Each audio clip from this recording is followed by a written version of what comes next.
Si Magnolia ho pala. Ang katiwala ko dito sa bahay. Gandang hapon po. Kung may kailangan kayo, kahit ano, sabihin niyo lang ho sa kanya.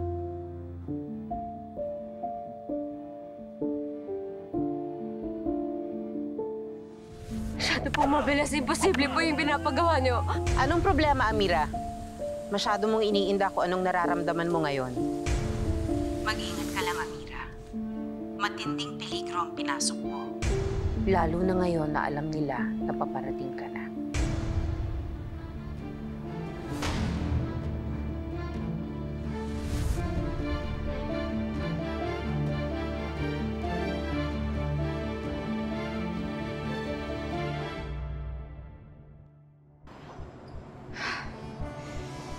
Saksakan kayo ng tanga! I can't believe na na-outsmart kayo ng Amira na yun. So paano? Nakatali na yung mga kamay natin ngayon. Alright, Miss CEO. Mas magaling ka, di ba? Bakit kaya hindi ikaw ang umisip ng paraan kung anong dapat nating gawin?